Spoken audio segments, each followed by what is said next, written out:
Welcome back, everybody, to our second ever Cool's Brackets video, a series that one of our guests, John, seems to be a fan of. At least he's been on our both of them now. But this week we're taking a look at the King of the Monsters, Godzilla, and more specifically the four origin movies. And not like soft origins, because I know there's been a couple of those, but like hard reboots or actual original movies. So we'll have two sides of the bracket this time.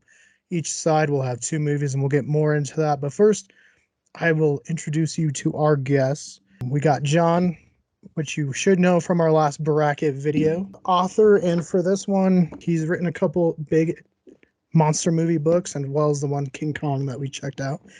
And then, of course, Max Hawthorne, who we've talked to a few times on the channel. Obviously, the most recent book was The Sleigh. Really good. Check it out. But I will let them introduce themselves because they can probably do a much better job than I can. So, John, we'll start with you. Oh, I just want to say I'm a big fan of Max's.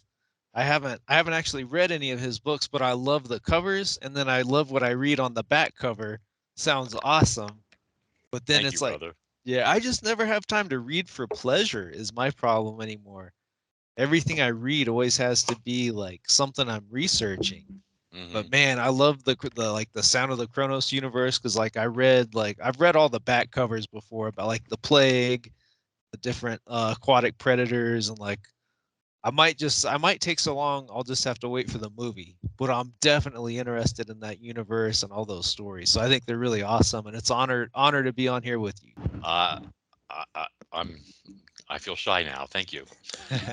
Well, Wait, so John, what have you written though? Well, I guess I'm here because I did a couple of Godzilla books, like you said. I think the best known one is like the Big Book of Japanese Giant Monster Movies, The Lost Films. I think that's the one that really put my name out there. And then recently, the newest one I did is Lost Films of the Lost World, which is just basically unmade dinosaur movies in general. So that's what's new with me. And then Max will turn it over to you. oh God, no. Well, first off, John, my solution for people that are always crunched for time and stuff, since Kindle books can be read anywhere, including on a phone. I mean, like I use my phone to read to like my little girl at night sometimes and stuff like that.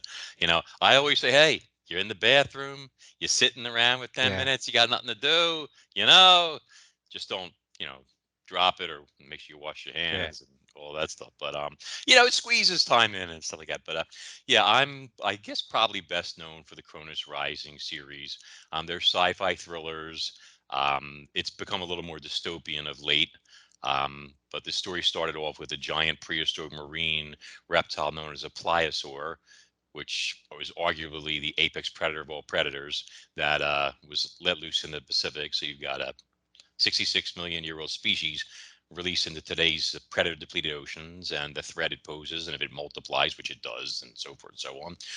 I think there's 7 or 8 books now in the series. The last one was Cronus Rising Purgatory, which was a dream to write. I mean, really, it's great when you can mix things up, where you can have like Cretaceous flashbacks and visits to a prehistoric world and everything else in between and all the character development and arcs that go along with that. But yeah, so I've really enjoyed that. I've done a book called Memoirs of a Gym Rat for people who want to hear something hilarious and also appalling and disgusting. It tells you all the dirt that goes on in gyms around the country behind the scenes. Well, not every gym, obviously, but a lot of them. So that's always something. And I've done a few other things, like a kid's book called I Want a Tyrannosaurus for Christmas, which had a matching hit song called A Tyrannosaurus for Christmas.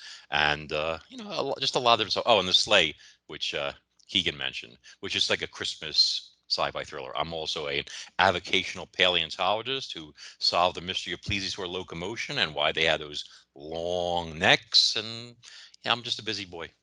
So, but I'm happy to be here and talking about the King of Monsters with you fine people. Yeah, and speaking of memoirs of Jim Rat, there's a really good audiobook available. It's hilarious. The It is. guy, the narrator they hired is actually an actor and a stand-up comedian, and he does voice impressions and everything like that. I mean, the story is funny to begin with. Like I mean, imagine like you're me and your area supervisor is like, "Hey, Max, can you check that closet and see what's in there?" And you open it and there's a trainer in there with a client. Understand? I don't have to spell Oh, it I out. did read that book. I didn't read all of it, but I read parts of it. And the Yeah. only reason I didn't finish it is just because I'm always gets busy and distracted. But I think I bought it and read like part of it on Mhm. Kindle.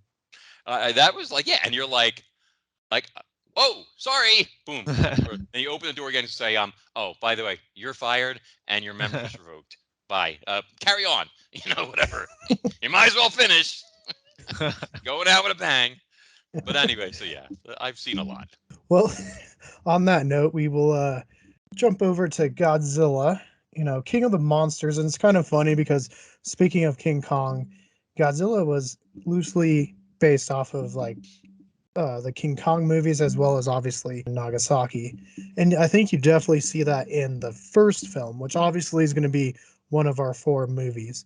The other Japanese movie, which I know is probably going to be a fan favorite tonight, is Shin Godzilla. Obviously, that's satirical. I don't think that's anyone's favorite. It's much like Billy the Kid versus vampires last time. So when you pronounce that movie, you spelled shit wrong, or you pronounced shit wrong. I'm sorry, but that's just my opinion. But anyway, Hey, at least the few leaks we have from the newest Japanese one seems a little bit more in line with the original. And then on the other side of the bracket, we got the two American Godzillas. Obviously, the pretty infamous 1998 Matthew Broderick Godzilla, and then the 2014 MonsterVerse kickoff Godzilla. So, should we start Japanese or start American? What do you think, chronological or? We could. Yeah, let's do Japanese because then you get your first and your newest. Oh, okay, yeah.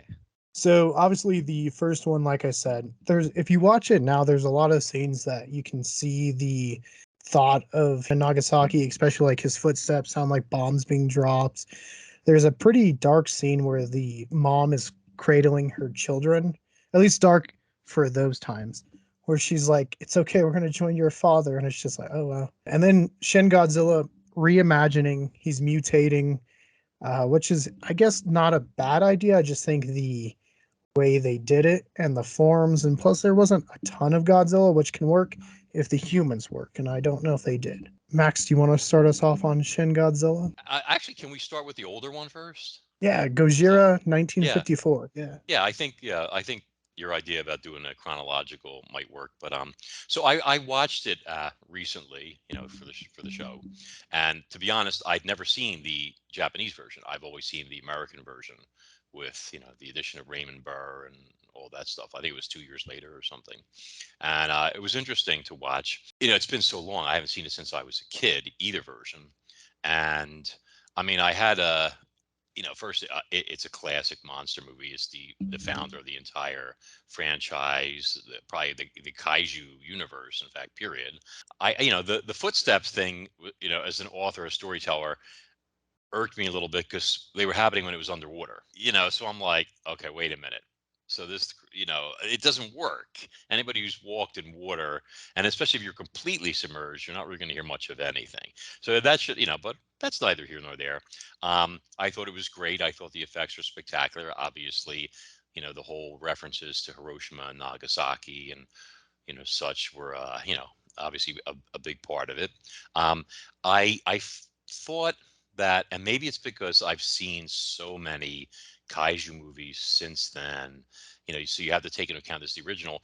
But I personally found that one, the Raymond Burr version, to me was a little more gripping because it had more of a suspenseful effect to it. It started off with the devastation and the death and all this other stuff like that, and it wasn't as predictable. But then, like I said, the story, so it's kind of hard to do it with an open mind. But anyway, you slice it. I mean, it's the grandfather or grandmother of them all, so you got to give it 5 stars no matter what. Right. And one thing I did pick up this time was when they find the trilobite Hmm. after the destruction, they're like, it went extinct 2 million years ago. And I was like, what? Obviously, far too young, if that was the case. Yeah, all the paleontology types are all like, and I'm like, wait a minute. Or when they say something like the Jurassic period, 2 million years ago, you're Right. like, but okay. But yeah, I mean, I guess they worked with what they had, you know. But I mean, it was enjoyable. He was a lot smaller. Hmm. I think he's 154 feet in this one. I question how an animal that size could honestly withstand attacks from missiles and artillery shells. You know what I mean? Like if you scale it up, like how big is a tank shell? Like a person can be killed by a bullet that's this big. You know, if I'm 160 feet tall, how big comparably is a bullet? This type of stuff. But yeah, again, that's me being a storyteller and nitpicking. So I guess it doesn't matter. Please forgive me, all Godzilla fans. Don't get put in their jail, Max. Max gets like 600 bad reviews for his books next week. John, what about you for the original Godzilla? So, even though I'm a huge Godzilla fan, I'm not really a fan of what am I trying to say? The only Godzilla movies where it's just Godzilla. I'm a big fan of the movies where he's like the hero. My favorite one is Godzilla versus the Sea Monster of all of them, oddly enough, or like Terror of Mechagodzilla. I like it when he's the hero. He's fighting another monster. So I'm not a big fan of just the solo movies where it's just him. And you know, the original one, I respect its historical cred and the fact that it has the most substance or whatever. But I don't watch those movies for substance. I just like to watch the monsters fight and the fun stuff. So I'm not big on the original Godzilla, to be honest with you. I mean, it's not something I'll watch very often, unless it's like for research. I'm typically more of a, like I said, more of the fun Godzilla movies. But Can I interject one yeah. thing? I'm sorry. I agree with you a lot about Godzilla versus the sea monster. Wait, was it the sea monster or the smog monster? Well, The is sea it? monster's the Yeah. crab, right? Right. Yeah. Yeah, I remember as a kid watching one with the smog monster, and when it was all of a sudden a lot bigger than Godzilla, I got scared as a kid. Yeah. You know, I was like, "Oh my God, he's gonna die now." You know, this type of stuff. So, but I'm sorry. No, I like to hear what you think, because yeah, so I mean, it's like historically, I have to give it 5 stars and high marks and all that, but it's just not something I'm going to watch for like my own amusement very often. So on this one, I'd probably actually pick Shin Godzilla, but we can I guess we'll get to that later, right? I mean, we're not talking about Shin Godzilla yet, right? Not yet, but Okay. John. Yeah. I'll tell you why. I think you'll understand later. You can understand why. All right, Sam, what about you, having watched Godzilla just a couple days ago? It was definitely pretty good and interesting. I don't get where you see him being shaped like the bomb because I didn't really see that. And the part that you said that it was really wasn't. So I was confused with why you were saying it like that. And the footsteps sounding like bombs. I mean, I guess, but I don't know. It just seemed like heavy walking, like a T-Rex walking type of thing. So I didn't pick up on those references, but that could just be me. Right. It was more the head, and it was from more of the original sketches where they were trying to make the head look like the, cloud, the mushroom cloud, which it's really only in one scene when he looks over the hill the first time you see him where it kind of looks like that. But I mean, did you like the movie? I mean, yeah, I enjoyed it. It was interesting. I mean, very cheesy, but essentially what I expect with like old movies. So, Hey, there's some really good old ones. We'll have you watch. oh, I know he has one. I know. I think the oldest movie I've made Sam watch was Haxon, which is from 1922. Wow, It's about witches. it's like my age. Jesus. I don't think you're that old, Max. Just kidding. I'm writing a book about witches. First people to see the cover, so there you go. Nice. Mexico Book of Early Witches. preview. Yeah. I like the Oops, design so- with the New Mexico Thank flag. you. Yeah. All right, so now that we've gotten the obligatory first movie out of the way, I think we'll have the most to say about its competitor in this bracket, this round at least, and that's Shin Godzilla. So Max, let's start Wait, with you so now. Shin Godzilla is the original Godzilla's competitor? Yes, because we'll do the two Japanese versus each other. Oh, so we're and then the two juxtaposing those American. two. Yeah. Oh, I got you. Okay. Wow. All right.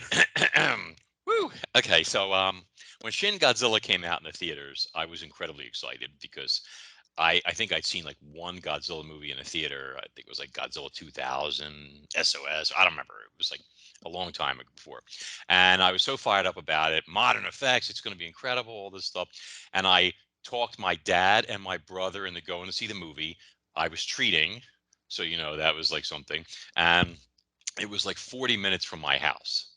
So I had to like pick them up and then drive 40 extra minutes to go there and all this stuff. So, and all that was fine. So then the movie starts and it was a jam-packed theater because they had limited shows. Okay. And it was like, so like you were mentioning before we started, when this Google-eyed Muppet looking thing comes out and stuff, right? I was sitting there like this and these are the effects. And I was like, oh no. I was like, oh God, no. Like it's, and my brother was to my right and then my dad, and I saw both of them go like this to me, like that. Like I could in my peripheral vision, and I wouldn't look at them. I was like, please God, no. Like this. And it just went, I mean, like I said, I watched the documentary on it the other day just to see if, if there was any redeeming values, things like that. But the entire point of the movie apparently was to satirize the Japanese government and their impotence in situations of emergency, like the tsunami and the reactor leak and all this other stuff like that. And to me, the point of making a kaiju movie is, like you were saying, is for fun. It's for excitement. It's to, and if you're going to have this creature doing the original one-on-one destroy mankind thing, etc., it just wasn't working. I didn't like the designs of the creature as it morphed, etc. The entire movie or seemed like it was just one endless meeting after another, all these suits sitting, talking back forth back, what are we going to do, this and that, and it was like 2 years ago, I'm like, God, no, it's supposed to be a monster movie. And again, you're trying to poke fun at bureaucracy, but there's a way, there's levels of indicating something, and where you like, and levels where your audience wants to reach through the screen and throttle you. Okay. And then, like, to me, I think the entire movie, or a lot of it, was also an attempt to push back against the success of the 2014 American Godzilla movie, which, in my opinion, smoked the genre in terms of what it was. So they wanted a bigger Godzilla, taller Godzilla, and they gave him all these extra powers. He has laser beams shooting out from his fins in every direction, and the tail, and the this and that, and all this. And then they took the vampire from Blade, separating jaw and the lower mandible, and all this. It was like too much all jammed together to try and compensate or try and compete against a bigger, better Godzilla that came out 2 years earlier, in my opinion. And it was so bad. I'm sorry, people are going to get pissed at me. That's fine. But that after about halfway into the movie, I just pulled up my phone and I was sitting there and I was on like Facebook. Okay. Now I'm paying for 3 tickets and all the munchies and gas and everything else like that. And I'm sitting there and I didn't have it high. And I almost had to beat the hell out of somebody because some guy screams at the top of his lungs in the theater. Okay. And he goes, if you turned off your beep phone, the rest of us could enjoy the beep movie, you know? And then I was like, at the top of my lungs, I went, or you could just beep my beep, beep, beep. And then I stood up and I turned around. I'm like, well, where are you? Raise your fucking hand. Come on, tough guy. It was like this. And the theater's all sitting there all quiet. And I'm like, oh, I see. Okay. I mean, it wasn't like I was holding it up here. It was like way down in my lap and yeah, a little bit of glare. I'm sorry. The movie was horrible. It was just horrible. It sucked. Worst Godzilla of all time. Oh my God. That's my opinion. Of old time. But I didn't have to beat somebody up and get arrested. So that there was, self-control, sort of.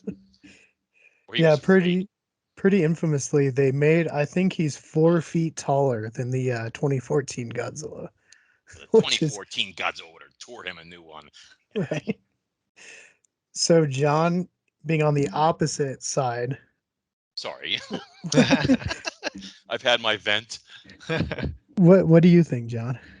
Well, I've seen Shin Godzilla's tail a couple of times in Sam's screen. It just kind of comes up and does just like the Shin Godzilla tail. It just kind of waves around and. Oh yeah, when it was in the harbor. Yeah. Okay, so what you guys have to understand is there's this magical place called Gfest. It's like a Godzilla convention in Chicago every July. I'd wanted to go to it since I was like 10 years old. I didn't get to go to it until I think I was in my 30s. I mean, it was several years ago. So like I've been wanting to go to this thing literally for 20 years. It was 2017. It's my first one. I'd never seen a Japanese Godzilla movie in the theaters before, except for Godzilla 2000, which I didn't really like, I guess. Same one I saw. See that? Yeah. Yeah, and I wasn't big on Godzilla 2000, but so I think my thing though was when I saw Godzilla 2000, I was in a little theater in Roswell, New Mexico, where nobody cared, or they just thought it was stupid. But like, man, I was in a whole theater of just nothing but Godzilla fans that were like screaming and loving it, and it was like even in Roswell, I never go to any movie where people react ever. So it was weird for me to be in this theater with all these people like loving the movie, and I got caught up in the energy. And of course, the screen's just huge, and like I don't know. So I guess number one, I have really good memories of that movie. The second thing is it's one of the Godzilla movies I haven't seen like a zillion times, so it's still kind of new for me. Now, I'll concede I don't watch it very often because of what Max said, all the constant meeting scenes. And the characters, yeah.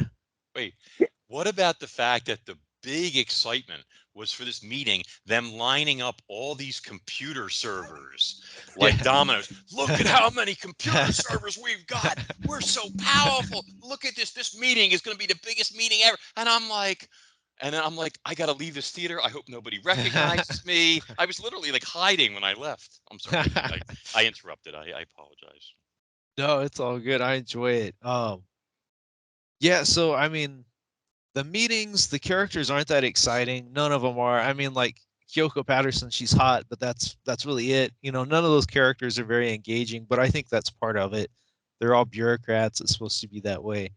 The only thing I really appreciated about it in terms of subtext is it's about these people that live in our illusionary world of protocol and rules, and they can't take action because they've got to follow their rituals, and it's like this monster is destroying their city, and instead of just doing the right thing and attacking it, they've got to go through this person and that person and that person. And I think it's definitely satire, but I think it's also pretty real. And so I like the fact that at the end they kind of break out of the norm, and that's how they defeat the monster. Now I will say it's a piss poor ending. It's not very exciting because I watched it again today, and it's like the only cool thing about that ending is they use Tokyo against Godzilla, which is long overdue. It's like they ram trains into him, they blow up buildings on him. That's really cool. Um, I just didn't like this thing where it's like, oh, they put freezing chemicals in his mouth and that's basically it. I think what would have really helped it is like a Sheriff Brody Jaws type moment, where somebody has to make like a Hail Mary type shot into Godzilla's mouth, something. I mean, I really didn't like those tanker trucks and the freezing, but otherwise, so oh yeah, what were you gonna say? But you need developed characters for Yeah. that, and if you have like every character and there's like 1,000 things to read on the screen and everything like that, I mean, it's like an author who like jams like a million extraneous characters in their story for some inane reason, and you don't know who's who or what's what, and you can't follow anything, and you're not emotionally involved with the people, because you need some emotional involvement with a human being, with characters, in order to carry the story, unless you're emotionally involved with the monster, which you can't be because that doesn't have any internalization or any character arc for itself. It's just Yeah. a force of nature, like a tsunami or a reactor. So, I mean, that's just my opinion, but No, I totally agree with like the human characters. They are kind of soulless and uninteresting. And again, I like my Godzilla as where he is a character, which is more in line with the American one that we'll talk about later. But I guess my big points for Shin Godzilla is just the really horrific scenes of him using his flame breath at night for the first time and just blowing up the city. oh, that was So cool. Yeah.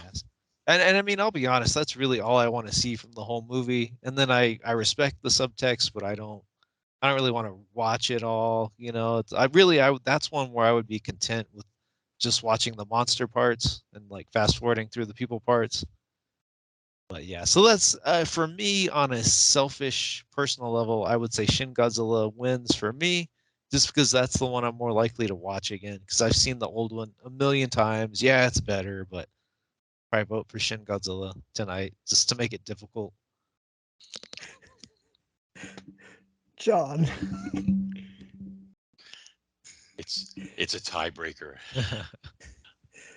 Sam, what are you thinking right now?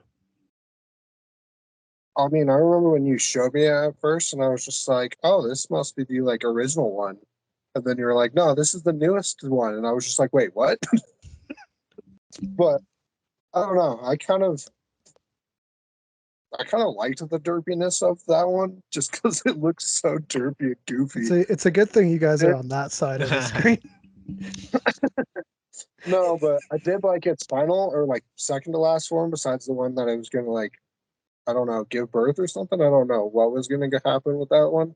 But like the final form actually made it look pretty decent, opposed from the one with like the googly eyes and it just like spewing blood or whatever it was doing all over the ground. That part was like really, I don't know how to feel about that. But it wasn't. Trying I too hard, mean, maybe.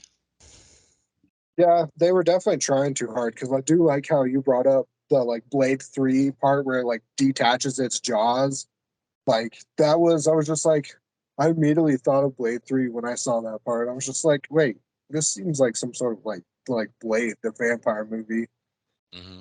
So Revenants, is that what they called them, or what? something? They called them. I think they were revenants, or I don't know what they were calling them. They had Yeah, some name I for think them. it was Revenants. Yeah, the weird. Yeah, those ones were really. That was an interesting movie itself too. But no, I mean, it wasn't. It was all right. What would you go between the original and that one? I mean, I kind of want to stir the pot on this one, but I'll probably go with the original. I was so tempted to go stir the pot, make it like dead even. I was gonna say I'll bring in Matt's comment because we watched that all together, the three of us, and I remember after we were done, Matt was like, "I think that was the worst Godzilla movie." But for me, there are some decent shots as far as cinematography goes. Mainly when they're filming tanks and stuff, they had some pretty cool shots on there.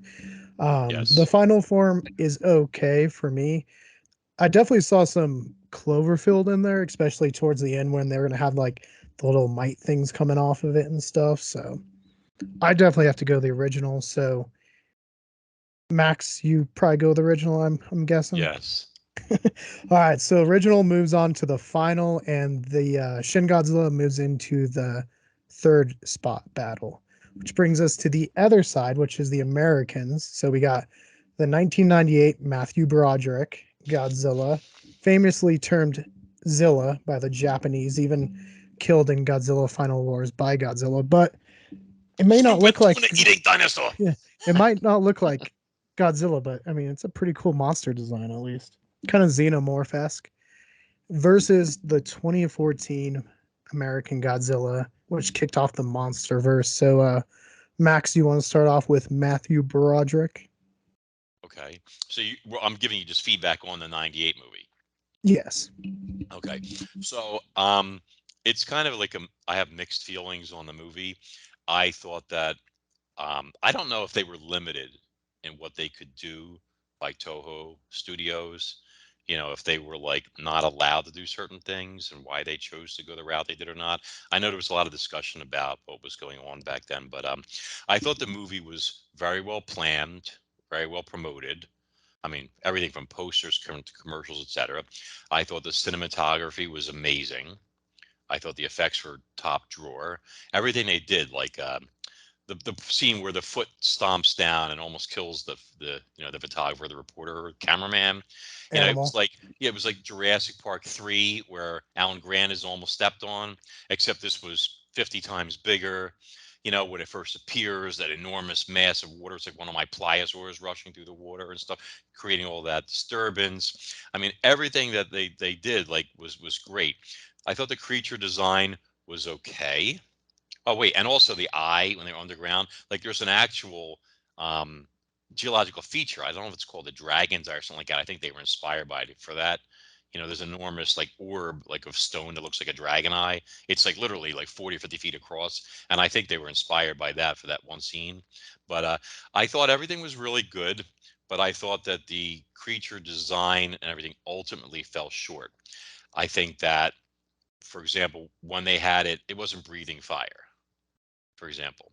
And and then like it had the scene where it roars and these cars all tumble and they burst into flames, and everybody sitting there was like, oh my god, so they're faking it, this type of thing. So they're not, it's not really breathing fire, it's like, a bunch of cars blowing up, which pissed off, in my opinion, a lot of people.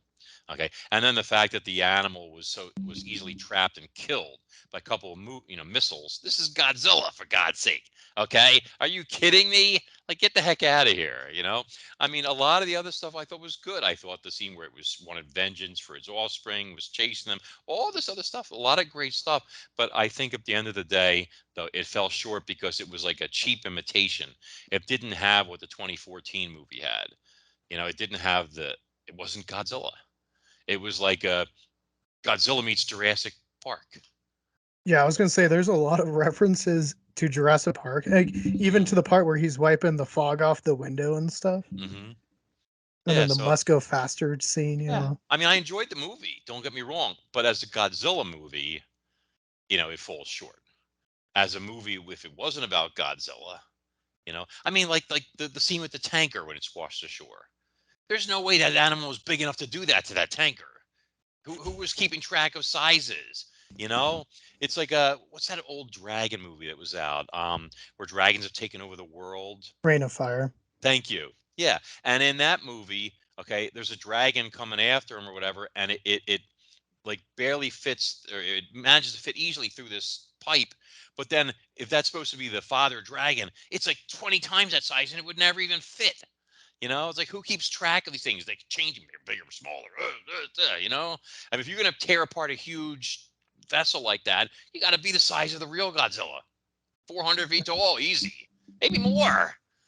I mean, the giant claw marks in that ship and everything through the steel. I mean, no. So it had great parts, and then it fell flat. Great parts, fell flat. So if I was going to rate it on a scale 1 to 5, I'd give it a 3.5, maybe. If it wasn't a Godzilla movie, I'd go 4. So. Yeah, I think famously it was supposed to have a fight with what was it called? The Gorgon, a flying creature or something. A Muto? No. But I think it was Dean Devlin said, I didn't like the last half because it was like two monsters fighting, and I don't get that.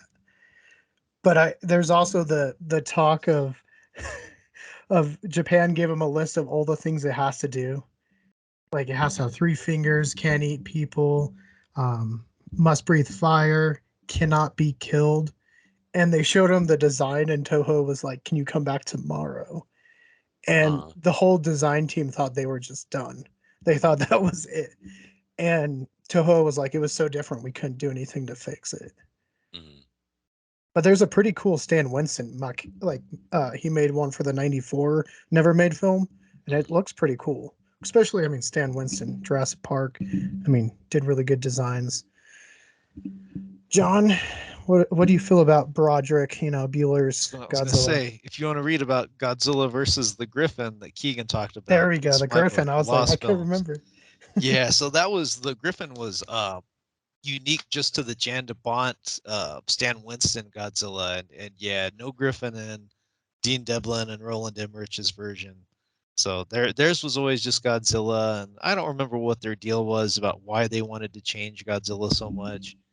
And yeah, and I think what happened was Toho had so many holdups with the de Bont version that went over the proposed budget that's why they just took that weird design that Devlin and Emmerich came up with, because there was like, this thing's never going to get done. We might as well just let them do it. And so, but so my take on 98 Godzilla is a little bit like Shin Godzilla, because I was only 12 years old, I think, when that movie came out. And, in the 90s, Godzilla was kind of a forgotten property in America, because like in the 60s, he was always on TV, 60s and 70s, 80s, he was on TV a lot. Toho's new Godzilla movies weren't getting stateside releases in theaters or on television. So Godzilla was kind of like just an old property, that everybody forgot about. So for me, as a 12-year-old who loved Godzilla, and like I finally saw like Godzilla toys in stores, and Godzilla was everywhere. So for me, it was like a really fun time. I was really caught up in the momentum of the movie. the first time I watched it, and it seems like the theater crowd was fairly enthusiastic when I saw it as a kid.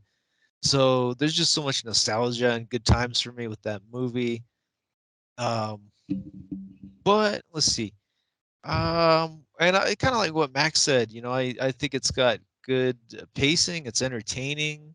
It's not really Godzilla. It probably would have fared better if it was just a tribute to movies like The Beast from 20,000 Fathoms or Godzilla, and they just left the Godzilla name off of it. But overall, I like it. I like it pretty well. I don't hate it like most hardcore Godzilla fans do. Me neither. I don't hate it either. I mean, maybe because I have, memories, watching it with my dad and just enjoying it as a kid. I just pulled up the Stan Winston Godzilla, Yeah. which is just such a cool design. Sam. Oh, before though, what's funny because you brought up the budget and the one reason they didn't do that version, and then I think Roland's ended up being more expensive. Yeah. Yeah. Sam, how do you feel about 98? I mean, it's pretty nostalgic for me because I think that's the first one that I've ever watched because I didn't watch the original one. And I don't know, it's definitely really nostalgic. It was interesting. Like you guys were mentioning, it has lots of Jurassic Park references that I guess I didn't pick up at the time, but like rewatching it again, I was just like, oh, they made the legs look like the T Rex, like the footprint where they just don't know recognize it at first. There's a lot of that stuff in there, but that one I'd probably give a 4 out of 5 just because of the nostalgic value. But other than that, it was all right. Right. I do like the last, what is that? Probably fourth of the movie after they blow up Madison Square Gardens and Godzilla's chasing them and stuff. That's when it starts to feel like a Godzilla movie again. It felt like it had like 2 or 3 like false endings in that movie. So Ooh, that's what I wanted to say is like with Shin Godzilla, I thought, and like what Max said too, that was a horrible ending. I mean, the chase was cool, obviously, but like the kill, like you needed like a cooler kill shot. Like even the Beast from 20,000 Fathoms, again, I think it was like they had to fire like a radioactive isotope in its mouth or something. That would have been better, something along those lines. But yeah, I think it had a throat wound or something like that. They shot into the wound okay. and all that. But I mean, what do I know? I wasn't even born then. Or was I? I was gonna say you said you were as old as Haxon earlier. I'm pretty old. You're not Let me that tell old, you, Max. dude. I order off the senior menus at restaurants. All right, and I look forward to it. You know, I'm like, can I get the senior menu, please? Thank you. Do a little Gabby Hayes for him, something like that. Okay, Walter Brennan, something. Anyway, Well, speaking of a Walter, we'll jump over to 2014's Godzilla, which we saw Mr. Walter White. Maybe not actually him, but they bring in Bryan Cranston, pretty heavily featured in trailers. Aaron Taylor Johnson's pretty much the lead, and then you got Godzilla versus Mutos, which obviously Toho didn't have full faith in them yet to give them more licenses, so they had to make up their own monster. So I guess in a weird amalgamation of maybe the Griffin and maybe a way the Cloverfield monster design, they came up with the Muto. Max, how do you feel about 2014's Godzilla? I think of it's superior to everything in there. I think if you were going to remake the original from 1954 and Americanize it or whatever, make it everything it could be, that's what you would end up with. I thought the creature design was spot on. I think it was the first time that I'd ever seen a Godzilla design where the creature looked like it could actually be that huge, that massive, and function. And you got to take these. I mean, imagine the weight. We're talking hundreds of thousands of tons of meat and bone, etc. So I thought the design, everything like that. I thought its first appearance was spectacular. They showed it going up this thing, like holy shit, and the roar and all this other stuff that came with it. I thought the movie was all toll. I mean, in a perfect world, 9/11 never would have happened, and it would have been able to rampage in there through Manhattan and stuff like that, you know. But a lot of stuff has happened, and a lot of things have been done already in Manhattan, showing stuff like Cloverfield, et cetera. So a lot of stuff's, you know, you don't have a lot of options. But I thought it was a great movie. I think that like I said, it inspired Toho to try and outdo it with their design for Shin Godzilla. You know, throwing everything in the kitchen sink. What else can we give him? And then he can do this and that, and we'll steal this idea, and we'll use that and this and this and that, you know. And then you got like it's like a Swiss Army knife of kaiju stuff put all together. But I thought it was powerful. I thought it was great. I thought the overall story was well done. The effects were top drawer. If I had one complaint about the movie, just one, and I thought his breath weapon sucked. I thought it was weak. Okay, it was like this little stream, like he was vomiting, etc. It should have been like in the movies where it was like, boom, you know, like the wave motion gun from Star Blazers. You know what I mean? Like real Godzilla movies, he has that, and they improved that. You know, in Godzilla King of the Monsters and so forth. You noticed that, right? You Yeah. know, like his breath weapon was weak. It was like like this type of stuff. Other than that, I have no complaints, and even that was okay. It should have been like something that's just going to blow somebody out of their socks, you know. So, which happened John, to me one time. I got attacked by a bunch of hornets, and I literally jumped out of my shoes as they were coming at me. My shoes were standing there. Okay. so it's not just a saying, it can happen. Oh, it absolutely can happen. I came back. I got some payback. You know, I took the pressure washer to him, and I was like, you know, the Missouri battleship fighting off zeros. Something happened. You know, I had to come back for my shoes later. On that note, John, what do you think about 2014? I was pleasantly surprised by it. I loved it. I love the fact that they made Godzilla a good guy again, just unabashedly. I wrote an entire review slash article actually on how similar Godzilla 2014 is to the Jan de Bont Godzilla, and just there's a lot of tiny little similarities that aren't enough to like spawn a lawsuit, but really, I mean, they're pretty similar. What's And the Jan DeMont Godzilla? I'm sorry, I don't know. oh, that was the one Keegan showed the Stan Winston. Oh, Yeah, oh.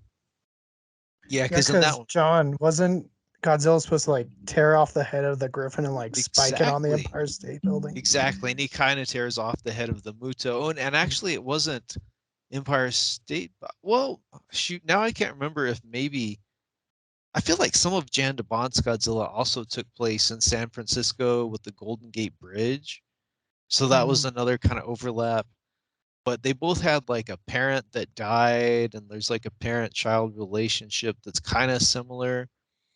So in a way, it's kind of like we did get to see the Jan de Bont Godzilla years later. But yeah, and you know what I'll say too is out of the three Godzilla MonsterVerse movies that have come out, I actually think that one's the most solid. Like King of the Monsters, I really love the idea of King of the Monsters, and I want to love it. But that movie, whenever I watch it, just has too much stuff in it. Like some people might say it's more exciting than this Godzilla 2014, but it's too all over the place, too many characters, and it's just off its balance. And Godzilla versus Kong is really fun, but it's also just so stupid. That's why I would. It's so incredibly stupid, but I mean, I enjoyed it obviously. But Predictable. yeah, but I mean, I know this is a bracket for the movies we're doing, but I'm just saying if I was in a bracket for Legendary's MonsterVerse, I actually feel like Gareth Edwards' Godzilla is the most solid, balanced. Some might say boring, some might say Aaron Taylor Johnson's, you know, whatever cookie cutter. Godzilla's not in it enough, but just as far as like a solid, balanced storyline goes, that one worked. I like to me it gets an A plus. Maybe it's not as wild and as exciting as people wanted, but it's just it feels right to me. You know that I can't pick it apart is how I feel about that one. Yeah, for me, I think it's the best of the MonsterVerse as well. I mean, we were rewatching again. There's so many good shots, and I like how Edwards always kind of shoots it like you're the camera, so you get the actual feel of the size of the animals and stuff. Plus, that Halo jump scene is just really cool. Yeah. Oh my God. Incredible. Right. You know, the other day I was coming out of the shower and one of our cats was standing there and he looked up at me like I was Godzilla. He went like, all that meat. And like he was like, oh, my eyes. My eyes. Poor bastard. Sorry. I have issues. I don't have any jokes today. Sam, what about you? I really liked the 2014 one. Just the way they shot the camera and like even though it wasn't so much about the monsters, they at least had like a good kind of story behind it to where it just kind of worked with it. I would have to say, but I definitely enjoyed it. So it sounds like, I mean, are we all in agreement that Godzilla 2014 should move on? Yeah. Of course. Yeah. All right, so we'll pit third place. We'll do that one first. Godzilla 1998 versus Shin Godzilla Max. Who would you pick in this one? 98. 98. All right, John. I am not voting for Shin Godzilla for anything. Okay. I'll vote for 98 too. It's fun. Like I could see myself watching that more often than Shin Godzilla, even though I like Shin Godzilla. Sam. I'll go with 98 as well. Wow, a clean sweep. Yeah. Godzilla fans might be unhappy with us, but I'm okay with it because I do think Godzilla 1988 is not a terrible movie. I know people want it to look a little bit different, but I don't know. John, you talked about the failed sequel, right? Yeah, what was the failed sequel to Godzilla 98 wouldn't have had any Toho monsters in it. A giant bee called Yeah, the giant Queen bee. Bitch. Yeah. Set in Australia, mostly set in Australia. Yeah.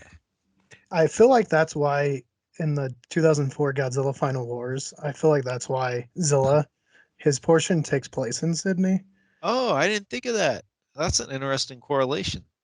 Yeah. Then he Stupid gets tuna eating monster. right, he gets blown up in I the love that Sydney line. Opera House. Stupid tuna eating monster. Right. Well, in that one too, there's a lot. I mean, you were talking about marketing earlier with, you know, you got Taco Bell dog, you got all these Uh-huh. trailers. There was a cartoon show which probably did it better because he actually spouts, you know, fire and stuff like that. So, but on to first place, Max between 2014 and 1954. I'm still going with 2014. I mean I love the original and but I just the political aspects of it, you know, like it just leaves a bad taste a little bit. But I mean overall, I just think that the now that I've seen both the Raymond Ver version and the original version, I don't think I think it's a little predictable, the story. It's like, you know, and it wasn't it failed to achieve a suspension of disbelief with me. There were issues with it. You know, it gets the nod as being the original, and I do love the movie, but compared to the Edwards one, I think the 2014 one is the king of the monsters. So All right, John. Yeah, 2014 is more my cup of tea. That's what I'm more likely to rewatch as opposed to, you know, the original. Because again, it's just, you know, it's gloomy, and you know, old movies are kind of difficult for me to watch sometimes. It needs to be like mid 60s on up usually for me to really enjoy it. So yeah, I'll vote for 2014 too. can I interject something? Because I like something you said about the gloominess. It's kind of like the Tim Burton, like Batman version of Yeah. Godzilla. You know, it has that aspect of it. I never realized that until you said it. Yeah. Yeah, no, I can definitely see the parallels there. And there's, I think, a lot of people that would argue that Burton Batmans are the best. They are. So, are they? All right, that's a bracket for another day. Sam, 2014 versus 1954. I'll definitely go with 2014. Although I didn't mention this earlier, but I did kind of enjoy the fact that like they were using the radiator detections in the original, and then like the president just like bare hand touches everything. Oh yeah, they were like, after he picks up the trilobite, they're like, put gloves on. And he's like, okay, and then just immediately starts digging through the water again.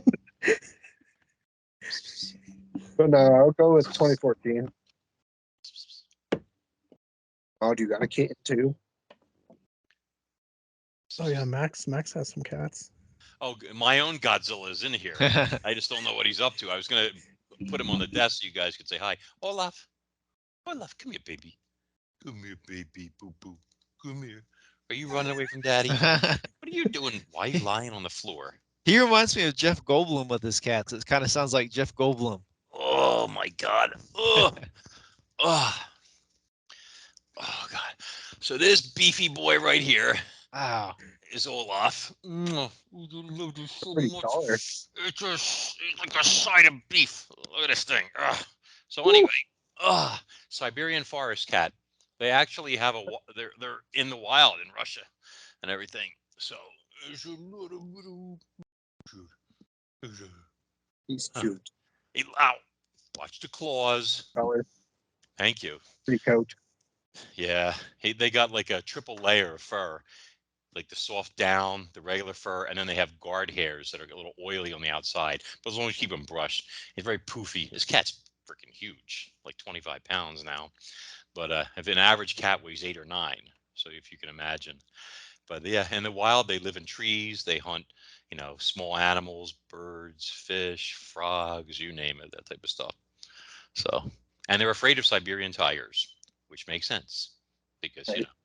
I mean, it's big bite cats. size. Yeah. But loves to sleep with Daddy, especially on your head. The other day I woke up, he was on my face, and I thought I had snow blindness.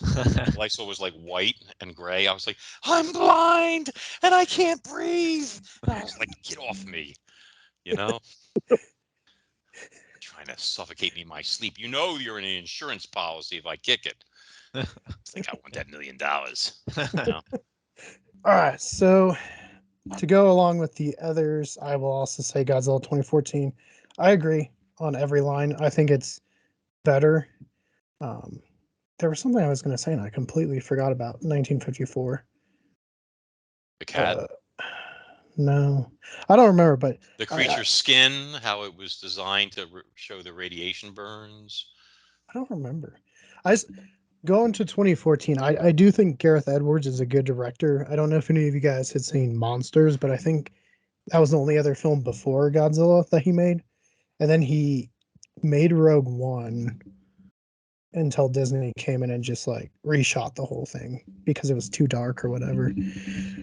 But I think he gets a bad rap, and hopefully he can make some more monster movies or something because I think he did good. So for our rankings, that is number 1, Godzilla 2014. Number 2, Godzilla 1954. 3, Godzilla 98. And last place, we'll just say it that way, Shin Godzilla. Nobody's favorite. Unless it's yours, comment below. Let me know. Interestingly, everybody agreed on all this too. Yeah. Right. Did you notice that? It wasn't like our Billy the Kid one where we had like, see, luckily for me, no Emilio Estevez, so I really don't have to worry since I eliminated him twice before. One real quick question with you two though. What's your favorite Godzilla like opponent? Are we doing age before beauty? Should go first? My favorite opponent? Jeez. Well, of all the Godzilla movies? Mm-hmm. Just anyone. Okay. Gosh, there's so many. I would be torn between Mechagodzilla, the original, and King Ghidorah. I liked the original, the old one, where he's in disguise as Godzilla, and then he's revealed to be this creature, this robot, etc. He was, very formidable. He seemed harder to hurt, a formidable opponent, etc. Olaf, do not do that. Olaf. Ghidorah is just pure magnificence, especially in the last movie. The problem is there's memes about him, the destroyer of worlds and all this stuff, gets his ass handed to him by Godzilla every time, this type of stuff. So it's kind of like it takes away from it a little bit, you know. But at least in King of the I think it was King of the Monsters, right, when he was there. Yeah. Yeah, he was more formidable, and his weakness of not having arms, but the three heads, kind of was more than compensated for, etc. So I would pick one of those two. I'm kind of torn, honestly, as to, if I had to, I'd have to flip a coin. John, what about you? I have my Rodan right here. So I think Rodan, he's more of a frenemy than like an enemy. So I don't know, but I really like Rodan. And I wanted to say too, I want to see so bad King Kong fight King Ghidorah. Because I have this idea in my head that King Kong's gonna like punch one head and then each head will like whack it into the other head. And it would be like the coolest fight. And it could Or he actually could do the Three happen. Stooges routine. Yeah. Well, I mean, because Kong has hands, there's more he can do. Godzilla's, a little, his hands aren't as long, but Kong's got these long arms. So I feel like the fight between him and King Ghidorah could be really interesting. So, He could grab all three heads in a headlock at the oh same time. yeah, that That too. would be cool. And then give him noogies. Yeah, Uh, because King Ghidorah does have hair in some incarnations. So, but yeah, I don't know who my favorite villain is. I like all of them pretty well. So I don't know. There's too many good ones. Okay. All right. Oh, I want to tell Max though, they were thinking about doing Shin Hidora. Like, so the smog monster, mhm. they were going to do just a smog monster Shin movie, and they didn't do it. Mm. Yeah, that might have been even more political. Like Pollution, yeah. yeah, like our own radiation leak is coming back to get us. That wouldn't work, because then that would kind of like overshadow, everything that's happened since World War II, that whole aspect of it, etc. So I could see that being a problem politically. Wasn't America gonna like pair with the Japanese and make like a Godzilla 3D movie in Vegas? I think in the early 2000s. That's actually what led to Godzilla 2014. It's actually okay. I'll try to condense this really really quick. So there was a guy who pitched to the director of Godzilla versus the Smog Monster. He pitched a Godzilla TV series to him, like a Godzilla versus the Smog Monster TV show that was possibly going to be on the Sci-Fi Channel. And the Godzilla 1998 animated series screwed that up to where they couldn't do it. Otherwise, it apparently would have happened. So that gestated and died, and then they revived it as a Godzilla 3D movie. It was going to be called Godzilla versus Deathla, where Hydra was going to be this new monster named Deathla. Somehow that got taken to Legendary Pictures, and they just threw out the Deathla Smog Monster thing and just got the rights to Godzilla that way. And that's the main reason why, of all the people from Toho to be heavily involved with Godzilla 2014, is the director of Godzilla versus the Smog Monster. Just because, yeah, Godzilla 2014 was all an attempt to make a sequel to Godzilla versus the Smog Monster, and that's just how Hollywood like mutates and steals things. And because Hollywood, like, they'll never, like, if they make a movie out of Max's book, like, it Mhm. can be perfect, but that producer's got to change it to put his mark on it, like, it can't just be good and be as it is. So Well, I wrote the screenplay for Cronus Rising already. In fact, it's actually in negotiations right now oh, for something. awesome.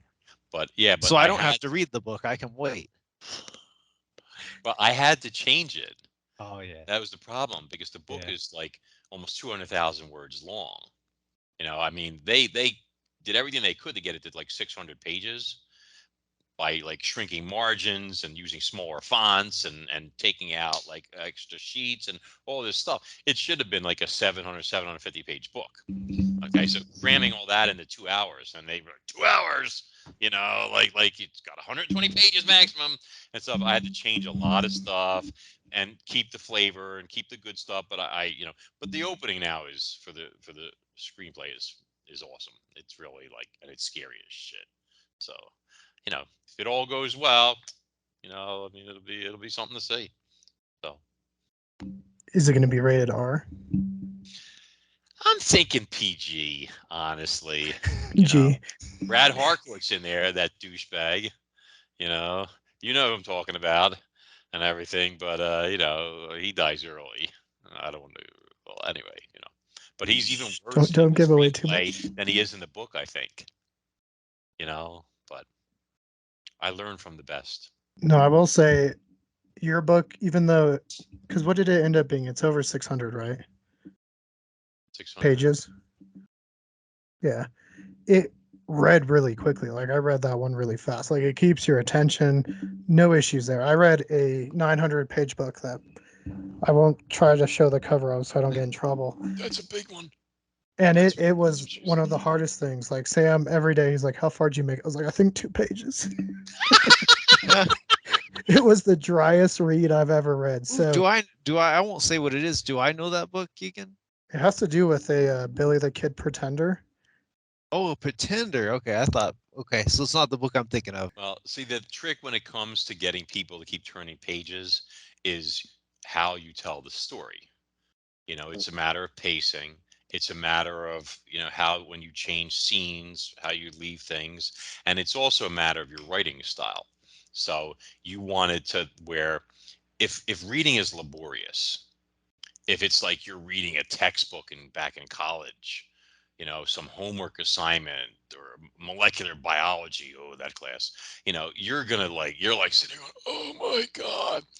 But as opposed to if every word just carries you along and creates visuals and you can see the story in your mind like you're watching a movie, you don't have to do any work. It's not work anymore. It's reading for pleasure. And it just carries you from sentence to sentence, paragraph to paragraph, page to page, scene to scene. And you feel like you're living an adventure. You Mhm. know, I back then when Cronus Rising came out, I had so many messages online and private and stuff. People were like, "I finished the book. Now what do I do?" And I'm like, "What?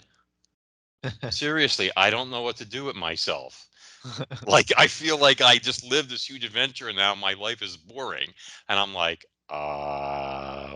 wait for the sequel? Read it again. Tell a friend." That type of stuff. So it's very flattering, but I'm glad you enjoyed it, Keegan. Yeah. Yeah, no, you two are like two of my favorite authors working right now. So I've not read a book of your guys's that I didn't like. So I think every time I go into your books, there's always high expectations and they always live up to them. I know, like, John, your latest one with the Skinwalkers was really good. I was talking about Oh, that thank you. lately. I'll flash it on the screen just in case it makes it. Oh, the Yeah. book. Once upon a time. Oh yeah. I was like, wait, it's not that kind of show. But before we end off, where can the people see you if they haven't already? Because by this point, they should already know. But Max, where should they go to find you, find your books, find your podcast? Well, if they want to find me, they're wasting their time because I hide out and I don't like to be bothered. I had an annoying phone call earlier. I told somebody off, like one of them phone solicitors. You be the stuff I say to these people. You would think they'd get the message. Like I can't even say what I was tempted to say here, but it's on my page. If people want to find me, I believe it's hold on. Okay, so let me just pop over here for 2 seconds and make sure because I can never keep track of everything I've got here. So on Facebook, it is Real Max Hawthorne. Okay. And and the same thing on YouTube, in fact. See that? It is. Sorry. But yeah, if you look up Real Max Hawthorne on Facebook or you Google it for the YouTube channel, that'll take you right there. And there's a Facebook group called Monsters and Marine Mysteries that you're welcome to check out and join. I have obviously an author site, which is either maxhawthorne.com, Hawthorne with an E on the end, or cronusrising.com will take you to the same place. All the books are there. There is a paleo gallery if you like prehistoric life, where I feature artists to help support them, paintings and such of all sorts of prehistoric critters, obviously free. There's a free book section with excerpts you can download from assorted novels and stuff on there, the whole 9 yards. Good stuff, and people are always welcome. I'm going to put on there a thing so that everybody that sees the show on the 2nd, okay, can download Cronus Rising Plague on Amazon, the ebook version, for free. And that's great because you get like the first scenes of this giant marine reptile, this pliosaur out in the ocean, and its encounter with an ocean liner, as well as the introduction to this Cretaceous cancer plague that starts to grow throughout the series, etc. So that's going to be on the house just for your readers on June 2nd, Kindle on Amazon, Cronus Rising Plague, my gift to you. And that's it. I talk too much, sorry. Well, thank you for doing that. Sure. Definitely go check that out, everybody. You will not be disappointed. I feel like I just say it enough. I'm like a repeating tape at this point, but great writer, fun to have as a guest. And also, Max, thank you for connecting us with Mark. He's been a lot of fun and gotten us some good shows. Yeah, he's a good man. Mm-hmm. We've had him on a couple shows. So that was fun. John, what about you? Where can people find your books? Any big festivals or anything coming up? Well, yeah, I was thinking it's our year anniversary when we met at the UFO festival coming up, which is pretty cool. Mm-hmm. But yeah, with me, just type in John LeMay on Amazon, LEMAY, and then I was going to show you guys my Strange West magazine. I put you guys in it because I did an interview with Michael, and we talk about our Billy the Kid bracket and how we disagreed. So it's in there. But yeah, just type in John LeMay on Amazon. There'll be like a bunch of different books. I do cryptozoology. I do film history. People that watch this video that are into like Godzilla and movies. My newest book is Lost Films of the Lost World, which is again all old unmade dinosaur movies. So that's the newest one. And speaking of Roswell, are you going to be back out there at the I festival? will, yeah, for sure. Good. See We you will there. too. Yeah. Wait, you guys are going out there too? Yeah, Oh, we yeah. booked a cabin in Hondo, so about 40 Awesome. minutes outside. Okay. Great. So we will see you in a month. Cool. Max, Right. we'll definitely have to have you back on as well. Anyway, you guys are great, though. Seriously, I enjoyed being on the show. Oh, yeah. Thank you for joining, both of you again. I always have fun with you guys on the show. And I mean, at this point, you guys have become like recurring characters because Max, you've been on 4, John, you've been on 3. So we both appreciate it. And we'll have to do something again another time, maybe that Batman one or something. Or maybe Maybe Fish. I don't know. What? bracket. A what? A big Godzilla bracket. Well, if we Maybe. do Batman, we have to do the Flash, I guess, because Keaton's in it. I mean, I don't know. I mean, I feel like they've pretty much made it a Batman movie because there's They 3 did, yeah, Batman, so, yeah. and they don't want to promote their star who's in a lot of trouble all over Yeah. the place. So they're just like Batman's in the movie. Don't worry Yeah. about the title. I did love, I gotta say this, when they were filming the one of the Spider-Man one where Michael Keaton was in there as the Vulture. Mhm. Is that No Way Home or Long Way Home or what's it called? Or Homecoming. I Homecoming, think was yeah. Homecoming? And Tom Holland was saying he had these fight scenes with Michael Keaton as the Vulture, and he said every time he got close to me, he kept saying, "I'm Batman, I'm Batman," and he kept throwing him off. He was like, "What? What?" Like this type of stuff and everything. And I thought that was the greatest thing I'd heard in so long. Can you imagine that? And he must be like his hero if you think about it. He's like, "I'm Batman," Yeah, no, Michael Keaton's great. I know me and Sam used to watch him a ton in The Other Guys, Mhm. and I just love that scene where he's like talking to his employees at the Bed Bath and Beyond. And he's like, "All right, now there's a murderer in this district, so keep an eye out." Oh, guys, sorry, wrong job. But in case you do live there, keep your eyes out. All right, well, References. yeah. Well, Max, John, thank you again for joining us. I know Max got stuff to do, John. I'm sure you got stuff to do as well. Yeah, You're gonna writing go a walk book the right dog now. before it gets dark. So yeah, no, I'm gonna go walk the dog before it gets dark. So that's my Alright. chore for the evening. All right. Well, we will see you guys soon, hopefully. Both have a good night. John will definitely see you in Yeah, about a cool. month. So All yeah. right, cool. Thank you It's so nice much. to meet you, Max, and It thanks, was my pleasure. guys. Thank you, Yeah. gentlemen. All right. Peace. All right. I'm out. Once again, we want to say thank you to both Max Hawthorne as well as John LeMay for joining us on this latest episode of Culz Brackets. First off, if you're watching this on June 2nd, make sure to go take advantage of that awesome free ebook edition of Plague that Max Hawthorne is offering. Like I said, I recommend both authors, so you will not be disappointed.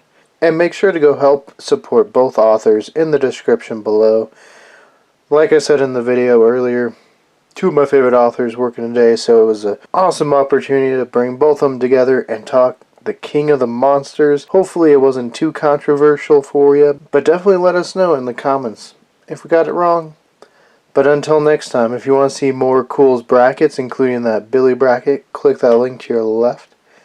For more about what we're doing here at Culz Paranormal, click that link to your right. And don't forget to hit the like and give us a subscribe. And let us know, out of these four, what is your favorite Godzilla origin movie?